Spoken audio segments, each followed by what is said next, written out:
It's a blowout. 8th inning, 10-3. Bases are loaded for Verlander, who waits on a 3-0 pitch. He swings, and it's a high fly ball. Deep center field. It is gone. Home run. And a huge bat flip to celebrate. All right, Ben, start the show already. What is up, everybody? We got a great episode of Flippin' Bats today. I am pumped up for this one.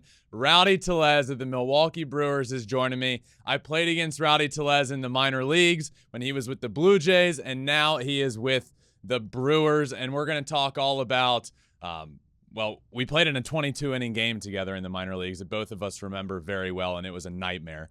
We'll talk about that, his time with the Brewers, playing for Craig COUNSELL, playing in the World Baseball Classic and what that meant to him, the new rules. He just got a strikeout violation the other night from the rules, and we're going to talk all about that as well. I also totally didn't even think about this, but he was with the Blue Jays team that got no hit by my brother in 2019. We're going to talk about that as well. So this one's going to be a lot of fun. Rowdy is the absolute man, and I'm pumped to finally have him on the show. So without further ado, let's welcome in first baseman for the Milwaukee Brewers, Rowdy Tellez. All right, and I am pumped to welcome in now first baseman for the Milwaukee Brewers, Rowdy Tellez. Rowdy, what's up, my friend? How are you? Man, how we doing, man? I'm doing good. Yeah, you've come a long way from our days in the Florida State League facing each other, so I'm happy for you, man. Yeah, there's nothing like a good old 6:40 game. It's raining all day. Still starts on time. It's 110. Those are never fun. At least one of us got out. At least one of us. I got trapped. Yeah, it's a tough league. It's not fun. Yeah, you're telling me. But you made it. You're now you were in the Brewers or the Blue Jays organization at the time. Now you're with the Brewers, and that's where I want to start. You guys are off to a hot start. The Brewers are playing great baseball, and you know what? I've watched a lot of the games, and what would you say is different about this year's Brewers teams as opposed to maybe Brewers teams of the past couple of years that have been good but just not great? This team feels different. I think the contributions up and down the lineup, when you look at it, we have three young players that are really playing some good ball. It's a fun clubhouse to be in. Good pitching staff. We got a group of great guys. So I think when you look up and down the lineup, it's everybody's doing their job. Even when the guys that are usually kind of mainstays in the lineup are struggling or just not being able to do what they need to do, it's always nice when you have 1 through 9 that's able to contribute to it. And in the last couple of years, we've kind of lived and died by the long ball. So this year to be a team that manufactures runs is huge. Garrett Mitchell, Bryce Terang, Joey Weimer, what have these guys meant to the team so far? A lot. They're huge. They're pretty much anchors in their spots, so it's nice to have them. And when you're young and you can come out hot, it's always a good feeling when you can do that. Because it's a long season. Anything can happen. We have 153 games left or whatever it is. It's a long season, so for them to really just be leading us right now and kind of holding it down is really good, and they're really good ball players, really good teammates, really good guys. So it's fun to have them around. You hit last year, I think you had 35 homers last year, which was by far the biggest power numbers for you in a Major League Baseball season. So heading into this year, we're a week into the year, as you mentioned, 150 some games left. What are some of your goals for this season coming off of a successful power-wise number season last year? What are some goals for this season? I started off slow this year. Just trying to be consistent, put together good at-bats day in and day out. Really be there when, instead of trying to hit the home run every time, being able just to drive in the run, do a job. Like I said, when you have a lineup that top to bottom is full and they're able to contribute, you don't need to try and do too much. So just be able to put together consistent at-bats, good at-bats, productive at-bats, I think is kind of like the main thing for me right now. I've always thought one thing that is very undervalued in your game is your sheer speed and ability to get from home to first in the blink of an eye, and I feel like not a ton of people talk about that with you. But you had 2 stolen bases last year, and now the bases are bigger. So, Rowdy, I mean, how many can we expect from you this year? Well, I was a little upset when they gave the commercial to Vogelbach, about stealing bases, but I guess when you have, record-setting years in the base pass, they don't really give you stuff like that. But I'm definitely going to get more than 2. I think. I hope. Okay. I hope. Is it a situation where you don't just have the green light on the base path, right? Like how's it work with you running? You just go? It's like it's kind of like a red light with a stop sign and like one of them train things that you can't run in front of. But sometimes, like solar eclipse happens and it's the perfect storm and you just end up at second base. It's kind of like when you black out and you wake up and you're like, how did I get here? So one thing, as I mentioned, we used to play against each other in the minor leagues. You were in Dunedin, I was in Lakeland. And so now whenever I watch you play in the big leagues, I feel like your speed is the most undervalued part of the game, So, Rowdy, what I want to do right now is we're going to play a little game, all right? I'm going to say some names, and we're going to stop whenever we find somebody that's faster than you, okay? So, okay. Who's faster? This is a former teammate, not exactly current. Who's faster, you or Dan Vogelbach? Me. Okay. Who's faster, you or Corbin Burns? Burns used to be an infielder. What's the answer? Probably Burns. I'll be honest. Wow, I was expecting you to pick yourself there. All right. Well, then we'll keep going then. You or Luis Urias? Yeah. Definitely me. We chose slow. We chose really slow. My teammate in the minor leagues, now teammate of yours, Willie Adames. You or him? Who's faster?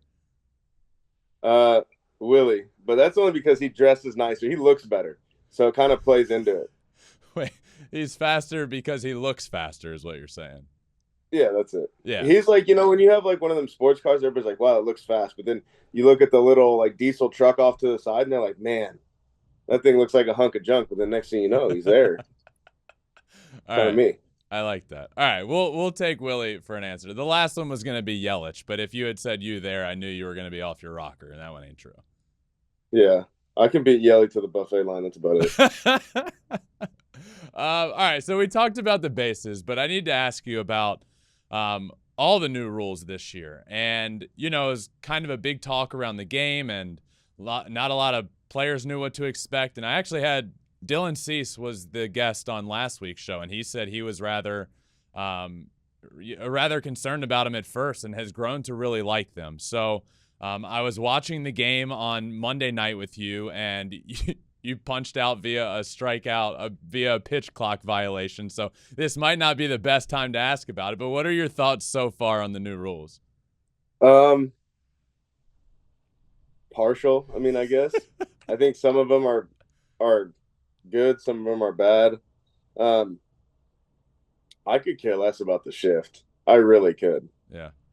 It's actually hurt me more this year than it's helped me, which is crazy because, in those 2-strike situations where you're just trying to put the ball in play, you're late or you're seeing the pitch deep, now there's guys over there. Yeah. And I think I actually saw something with Will Clark. It was like, I'm trying to beat you. As a defense, like I'm trying to beat you. Now I'm not allowed to beat you. Like, now we have to play fair. So I think it's the shift was kind of just one of those things where it was like, if you're going to give me half the field, like I should be able to go that way. I am a major league player. I should be able to go that way. Yeah. And if I can't, then that's on me. The pitch clock stuff, I think it is what it is. We're here. We're entertainers. We're here to be here for the fans to watch us play. So, if it's going to bring in more views, and it does, but so you don't love that. You don't love that one. Like it's not your favorite. I mean, it's. I would never thought I would get a pitch clock violation, but I was talking to the umpire and I kind of lost track of time. Yeah. And, so what happened there? No, I was wondering where the pitch was, and I felt like it was maybe a little bit just down, being tall. It was kind of painted away. It was a good pitch by Gallen, so I just wanted to know, just for my knowledge of the, throughout that at bat and moving forward. And then next thing I know, like I was about to look up at Gallen, and he was like, "Hey, strike three, you're out. And I was like, cool. So the rest of the night I was joking about I had a strikeout in 2/3 on the day. So it was a good day. So is it so it's 8 seconds you guys have to be in the box. Is that an adjustment for you, or have you always been pretty like fine with that in your career? Like it's hard for me to think about. Sometimes I am, sometimes I'm not. It just I think when you take a tough pitch, you kind of really want to think about it and like lock in on your kind of zone again. But I really never thought it would happen to me just because of like how I am. I don't really leave the box. I stand, keep one of my feet in, but it happened and we move forward. It's one of those things where it's part of the game now. So of the three, what shift, pitch clock, and bigger bases, what's your favorite? Bigger bases because I don't think it really affects anything. Love that. I honestly, yeah, like when they said they're banning the shift, everybody was like, "Oh, it's going to benefit you. You're going to be one of the guys that super benefits." And I was like, "Yeah, but like, can we look at the pitches that I hit maybe the other way or in the other spots where the defenders won't be now, but like or where they will be now compared to where they were when I was actually hitting." Yeah. So I just think like I hit one versus the Cardinals kind of just down the line and not really down the line, just to third where usually nobody's at and Nolan's there. Not that Nolan probably would have got to it anyway, some way, shape, or form, knowing him. But it was just one of those where it's like that's usually just a kind of trickle job into left field and you got to hit. Now it's an out and kind of things like that. So it's a little different, but it's part of the game and it's the way the game's going to head in that direction. So something that you got to learn. You obviously weren't in spring training a ton, so didn't have to deal with all those new rules very often because you were in the World Baseball Classic. First off, let me just ask, how was the World Baseball Classic experience for you as a whole, playing for Team Mexico? Awesome. Unbelievable. I think if anybody gets a chance to do it, they should definitely do it. It's one of those things where you get to represent the country. You get to represent, that's where my family's from. It was a huge, huge honor to represent Mexico and be a part of it for me and for my family. And then to be on the team that's never gone that far in Mexican history. Really, it was a good look for Mexico. Really, I think is going to be a huge moment in kind of like Mexican baseball history where now kids are really going to want to be a part of it and to be a part of a team like that where, we were so young and everybody kind of counted us out and we were really good. Do you speak Spanish? See. I mean, like, was it difficult for you in the locker room, or are you like fluent and good to go? But I'm be honest, I don't speak a lick of Spanish, but most everybody in there spoke English. Oh, all right. Well, that's good at least. So you guys were in Pool C, the same pool as Team USA, and the big matchup was you guys against Team USA, and it ended up being you guys ended up winning that game. How special of a game was that? I know it was just one of the games in the pool, but it had to mean something, like the USA Mexico has become a rivalry across all sports really, and that was the first huge game of the tournament and between you guys. And how much did that mean for the team to take down Team USA and ultimately end up winning Pool C? I don't think we took USA. We beat them pretty bad, and I know that a lot of people are going to say like they didn't have guys and what yada yada, but I mean, it was huge. I mean, the place we were, even though we played in Arizona, I think it was probably the most Mexican heavy presence that we've ever had, and just to watch Joey 2 homers, it was huge. Guys just picked up left and right, and I think a lot of people didn't see us as a threat, and I don't want to say USA didn't, but you never know. And I think it was one of those things going in where we were more ready than they were. We knew what we were going up against, and we knew like being an underdog. So it was really good to play against. And a lot of people don't give us credit for the team we fielded. I mean, if you look at all 9 of those guys that we ran out there, all 9 of us had big league time or were on a roster or on the team at the time. So it was one of those things where not a lot of people gave us credit for what we brought out there. Yeah, you end up winning the pool. I think shocking most of the baseball world in terms. I think people wrote you guys off again against Puerto Rico because you looked at their lineup and end up winning that game and then advancing to the semifinals. Like you said, the longest Team Mexico has ever made it in the tournament. I need to ask you, in the semis, you guys faced Team Japan, and Roki Sasaki was on the mound. How would you explain facing Roki Sasaki? How good is he? He's 21 and would be an ace of a staff, pretty much 25 of the rotations, if I had to guess. I mean, it's a split that goes every direction. At some point in the pitch, it goes to whatever direction it wants to go. His fastball is 102 with crazy life. It has life at 102? I knew it was 102. I just assumed it didn't have a ton of life to it. It like takes off. Like, Jesus. I was trying to swing on top of this ball, like every time he threw it. But he's 21. So you think like a lot of these pitchers in the big leagues, you think of like who's the best pitcher at 21 in the big leagues? These guys are like still juniors in college. Most 21-year-old pitchers in the minor leagues are like just cracking through. Like, it's very rare you find somebody like that at 21 years old or whatever. So I can't imagine when he's ready to come out of Japan, he'll be the best pitcher Japan's best pitcher only Japan's gonna throw. Do you have a do you have an MLB comp for him? Like, does he remind you of anybody you've faced?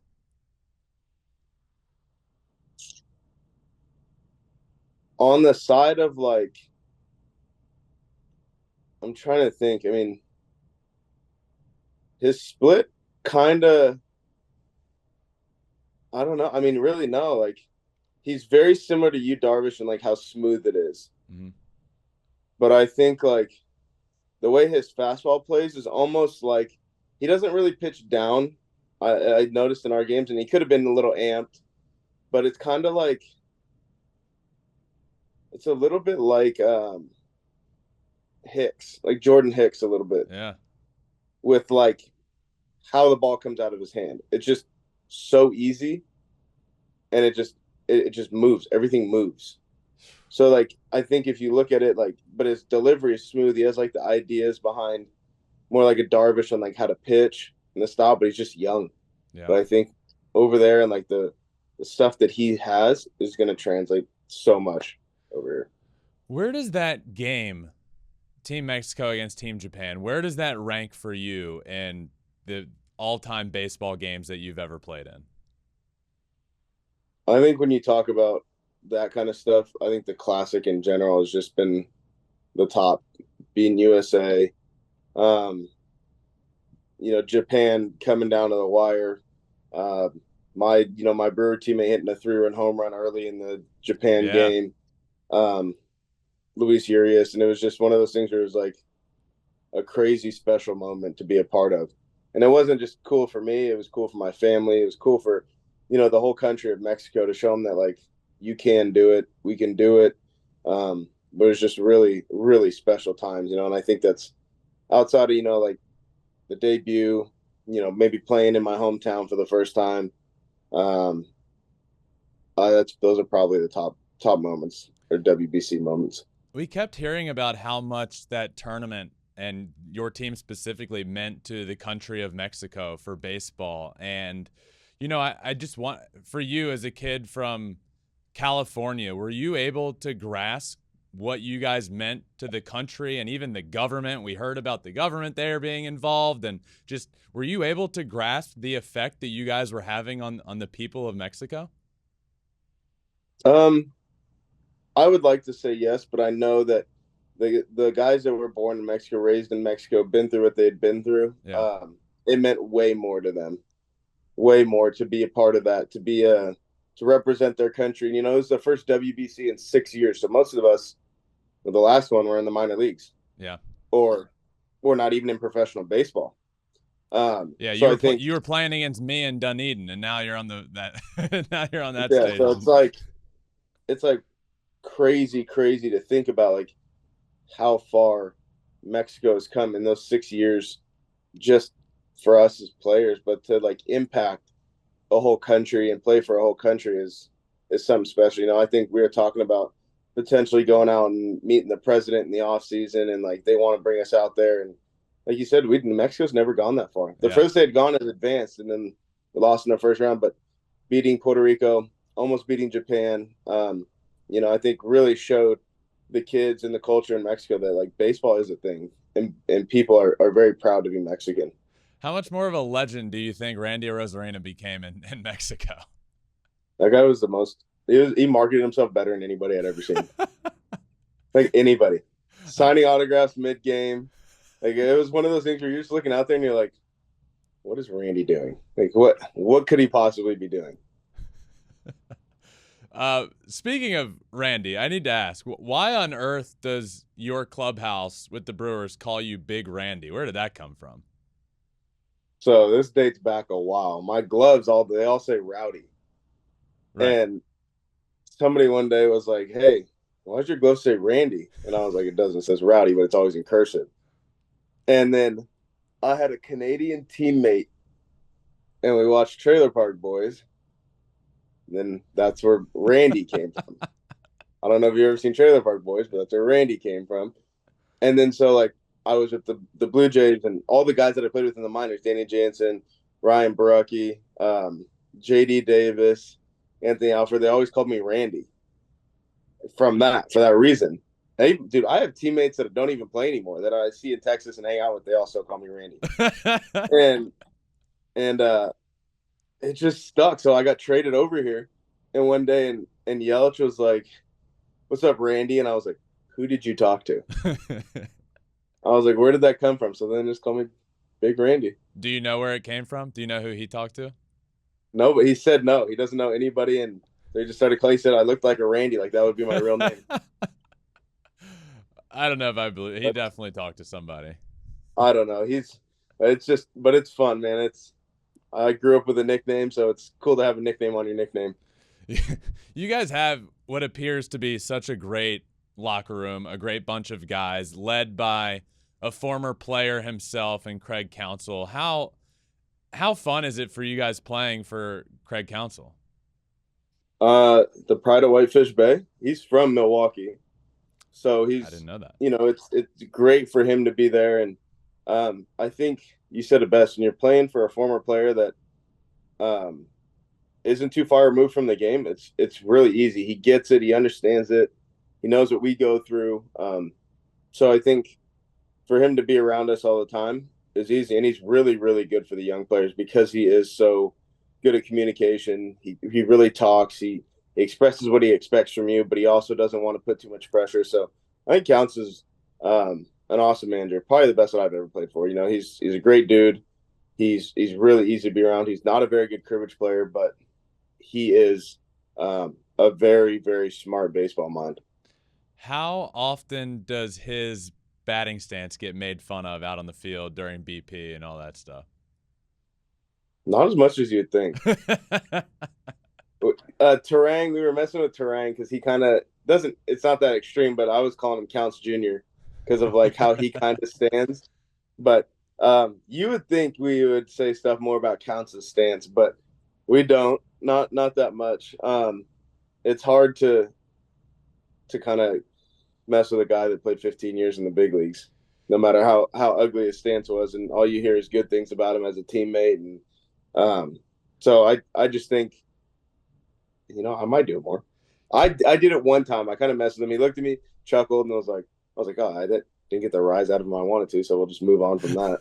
You know why you should do it again is because you last year hit almost as many home runs as he hit in his entire big league career. So that could, obviously he has a very, very long, successful big league career, but I think he hit 42. You hit 35 in 1 year last year. Yeah, he might just come out and give me one of these, turn his fingers around, 2 World Series champions. But yeah, he's just awesome, and he's really funny. Actually, a lot of people don't know, but he's really funny. He it is, and so when I was playing in the WBC, actually we were the home team, and we were on the Arizona side, and they have a big old poster above their weight room, and it's of Counts. He's such a grinder, no batting gloves, just getting ready to rake. But I was like, man, Counsell put you in front of the weight room. And he was like, yeah. I was like, it's probably the calves. And he was like, I got great calves. Which he does. He does. And you would think like this guy works out all the time. And it's just like, doesn't. He's just one of those guys that just, he's got good hair. He's kind of like, he's a good manager, man. He just got it all. Speaking of hair, Rowdy, I feel like when I don't know, 2014, 15, we played against each other. I feel like you had great hair at that point. Oh, dude. I feel like it's gone. You don't have to feel like it's gone. It's gone. It's really gone. You did, though. Yeah, I'm not crazy, right? You had great hair. No, I had like curly hair, like long curly hair. And then, you played baseball long enough and you start losing your hair is what people say. But I look around the big leagues and everybody's got hair. I'm It's surprised. just suppressing. I'm surprised I still have any hair because I had enough 0 for 4s to drive it all out of my head. But luckily, Yeah, I get no hit though. So by somebody's brother. Hey, I wanted to ask you this question on a bit of a more serious note because Craig Counsell with that locker room, like the locker room culture is so great. And then last year, again, great locker room, playing great. Around the trade deadline, you guys were right in contention, and I thought we're in a great position to perhaps add a bat and then go on and do a lot of big things in the playoffs. But that's not exactly how the trade deadline went, and Josh Hader ended up getting traded away from the team. Did that affect in any way the really good locker room culture that you guys had at that point? Yeah, we were a really good team going into the break. We were having some fun. We're playing some good ball. Finished out the first half strong. Second half, we started out strong. And, Josh is a great teammate. You think of a lot of closers are kind of like to themselves or kind of a little different, but he wasn't. He was definitely a glue guy. He was easy to talk to. He always talked to everybody. He'd sit with anybody and everybody to eat. Talked a lot of hunting. Loved his family. He was a great dude. And he was a guy that was like day in and day out, same guy, no matter what. Yeah. And that says a lot about somebody like that, that is going to be a 3-time, reliever of the year already. I think he is an all-star every single year. Best closer in baseball, I'd say, in the last 5 years. And he's just a great dude. So I think seeing that happen was one of those things where it was like, we just lost a brother, that we just, that was what it was. Is Josh had been there for so long and been around those guys for so long. And it was an honor to play with him. And, he was a great competitor, but like I said, he's just a better teammate, better human, great guy. He makes sure everybody's okay. Says hi to everybody. So I think, a lot of guys are more upset with just not being able to be around him every day. Have you had to face him yet? Nope. I hope I don't. And I guess you're about to play. There's a chance. There's a chance. There's a chance it happens. That can't be. I mean, for you, a lefty, that can't be one of the more comfortable at bats for you to have. I don't think it would be. I just don't. I mean, I've never had to face him. Never in a live BP, nothing. So it's just one of those where it's like, yeah, when it happens, it's gonna happen. Rowdy, couple fun questions for you before we finish up. First being, if you can't say your own stadium, so take Milwaukee out of this, where's your favorite place to travel to and to play? Fenway. The history? Fenway. Yeah. It's just a cool place to play. You step in the box, and every major leaguer since that stadium's been built has stepped foot in that box. Yeah. The greatest players ever. Get to see probably the most iconic wall in sports. You stare at it as a left-handed hitter. I got to play there in 2018. Mookie Betts won the MVP. Craig Kimbrell would come out of the bullpen. They won the World Series. To see a place that packed out all the time is really, really cool to be a part of. So Fenway for me. On the opposite end of the spectrum, do you have a least favorite city to go to, least favorite stadium?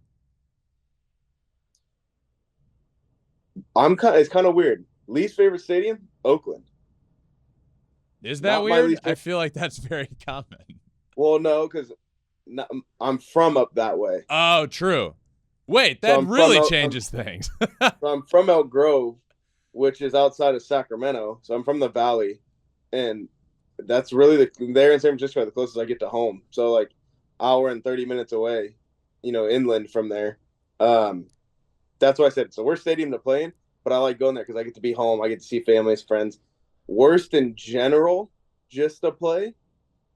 I've never played in DC where it's been fun, where it's been like a good atmosphere. All right. Kansas City, I can say the same thing too. Do you think, as a guy from the area, let me ask you this. Do you think, one, I get frustrated for like Oakland fans in general of any sport. Everybody, the Raiders moved out, the Warriors moved. And what do you think ultimately happens with that stadium and with that team? I don't know if you've heard anything from people that live there. Or like, do you think that stadium and the A's are still out there in 5 years? Well, I don't think a lot of people understand kind of the history that when Oakland came from Kansas City. I mean, they've won World Series. They've had some crazy moments out there. It's just in a bad area. Yeah. It's a bad stadium in a bad area. If you name another stadium that was cool, that was football and baseball, I mean, what was the other one? Miami? Miami kind of stunk too, if I remember watching games there. Yeah. But it's just such a massive stadium for nobody because they had like all that stuff open for football. So it's like, I think if you just move it, Jack London Square, if you just move it closer to kind of like the Warriors did, they went over back to San Francisco and went on the water. There's an opening out there on the water, on the Oakland side, that I think would be really cool if they put a stadium there. They don't even have to move that far. I don't know if this is kind of to your point, but I don't know if you ever got to experience it when you were younger, but in 2006, when my brother's official rookie year with the Tigers, they ended up playing the A's in the playoffs. And being there as a fan, I can agree with this, but my brother has said the Oakland atmosphere in the playoffs is the craziest atmosphere he has experienced in sports. It is insane. That fan base is nuts. And when the A's are good and in the playoffs and playing good baseball, that place is so much fun to be at. Yeah, I would say I have a really, really good family friend that is an Oakland fan, and he said the same thing. He was like, dude, going to the playoff games, there's nothing beats it. Yeah. He was like, nothing beats what like the A's have in support. It's just, how do you do that just for the playoffs when your team's got to play 81 games, but 162 total and 81 at home, like, and you don't get any fan support. It's tough. It's a little different. I'll never forget. He said there was one year he was sitting in the dugout next to, I think it was Prince Fielder, and he said they legitimately were sitting right next to each other and couldn't even hear each other. They had no idea what they were saying. Like, that's how crazy that place was, which is pretty cool. Last one for you, Rowdy. Of everybody you've faced in your career, in your life, who is the toughest pitcher you think that you've had to face? Is this a setup question? No.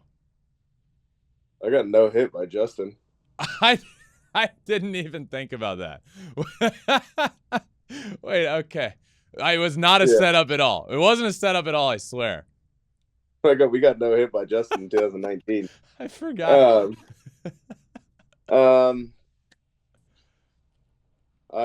Not just because it's your brother, but I would either say Verlander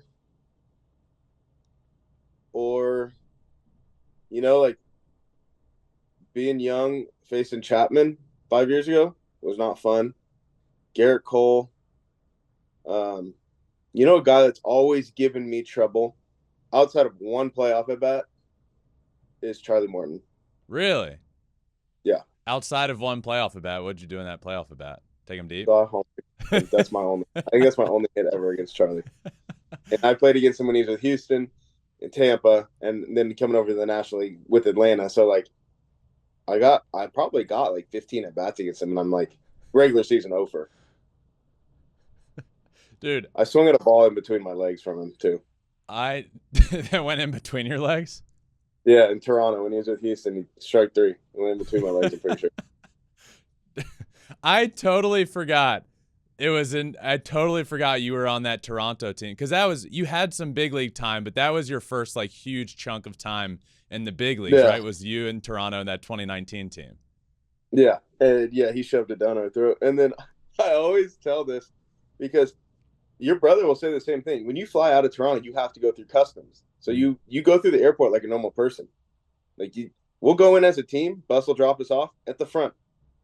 People will be in between you as a team. There'll be a family of 4 heading to Calgary. There'll be a family of 6 in front of them with, teammates mixed in between. Yeah. And you have to take off all your dress clothes. And, Houston traveled in suits. So, they probably had to take their suit off. But your brother wore this blue hat with a feather in it right after hitting us. And I was like, I wasn't a huge fan of it. I was like, dang, that's kind of a power move. I was like, you just hit the team and then you come into the airport. And I was like, he had a blue, I think it was a blue hat with a feather in it. And I was like, yeah, that's the third one. He's got 3 of those things. All right, cool. He's not a big, I don't understand. A hat with a feather, that's not his thing. That's definitely a Kate suggestion. That had to be what that was. But then again. It could be somebody else's hat. He might have just been messing around, but I just remember looking over there. He had a hat on, and I was like, all right. And they separated us, which is weird. Wait, so you saw this in person? It wasn't you were at the airport at the same time? We showed up at the same time. Ben, you go through, you're getting dropped off at the Phoenix Sky Harbor Airport. And the family of 5's going to Disneyland, and they pull in front of you, and you're behind them in security. That's how it is in Toronto. You go through normal airport, and then you go through the airport, then you go through customs, and you do the whole picture thing, and then you have to walk through the terminal to your plane, which is at the end. But then people are trying to take pictures of you and talk to you while you're walking through. Jesus. Yeah, we do it every time. We would do it every single time. You can't get around it. Who was if you think about this, I know he threw a no-hitter against your team, but the toughest Verlander for your team to face, who would you say is?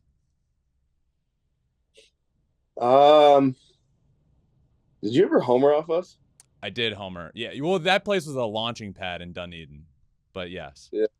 Hey, do you remember that 22-inning game we played in 2015? Yeah. Yeah, I do remember it. 2 It was days? a nightmare. 2 days? 2 days long. And we both scored 1 run in the first inning and didn't score a single run for the next 20. It was a 1-1 game for 20 innings. It was my literal nightmare. That was the worst. I remember my teammate went 0 for 7 with 5 strikeouts in that game. That's one of the guys I still see in Texas and hang out with. So I mess with him a little bit. But I don't know. I remember you used to rake us even in West Michigan. I remember that. This is good. This is good. Thank you. I think you needed that, huh? I needed that. A lot of people talk about Justin, but they don't know the Ben. A lot of people talk about Justin, but they don't know how many. They don't know. I had a lot of 0 for 4s in the minors, but I could run into a ball every once in a while. That's all it took was just 1. You run into 10 a year, and next thing you know, you got 20 homers, and you're like, dang. There was in that game, I remember this. There was a ball I hit in that game. I don't know. It felt like late in the game, but it was probably like the 12th inning. Little did we know we had 10 more to go. I hit a ball to left in Lakeland. The ball does not fly. And I hit a ball that I thought was out. I thought the game was over and it ended up getting called, and we went 10 more innings. And that I remember it like it was yesterday because nobody there wanted to keep playing. We didn't even care at that point about winning the game. It's just let's just get this over with. Oh, yeah, everybody was trying.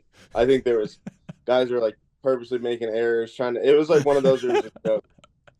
Yeah. And like I said, it was a Florida State League. It was supposed to be it was a 3:00 start for something, and we ended up playing 5 hours, and then the rain happened and we couldn't do anything, and then we went the next day and we're like, all right. So then we played another 9 innings the next day, and then we had to finish our game. So we played double headers. We played 2 double. It was 1 game, but the equivalent of 2 double headers in back-to-back days. Yeah, it was brutal. Tough. I'll never forget that either. That's a minor league moment. That is the epitome of a minor league moment. Rowdy, thank you so much for joining me, my friend. This has been a lot of fun. Thank you, man. I appreciate you having me. It's been awesome. Of course. Hey, good luck the rest of the year. I'm rooting for you, and come back on whenever you want, my friend. I appreciate it. Appreciate it. Just let me know. All right. See you, buddy. Bye. All right, I just wanted to thank Rowdy again for joining me. I really did. I completely forgot he was on that 2019 Blue Jays team that got no hit by Justin. That was totally not a setup. But what a blast of a conversation. His experience in the WBC was awesome. Hearing him talk about that Blue Jays locker room and bringing back up the 22-inning game that will live with me forever. It really was the most insane baseball game of all time. 1-1. 1-1 in the first inning, and not a single run scored for over 20 innings. Myself and Rowdy were a part of that, so glad he brought that up. But what a blast of a conversation. I hope you all enjoyed it. Thank you all for listening. Make sure you subscribe to Flippin' Bats wherever you listen to your podcast, Apple, Spotify, wherever. We're also on all social media as well, Twitter, Instagram, Facebook, TikTok, and you can watch every single episode on YouTube as well, at Flippin' Bats Pod. For all of them. Thanks again to Rowdy Tellez. Thank you all for listening and for another episode of Flippin' Bats. Until next time,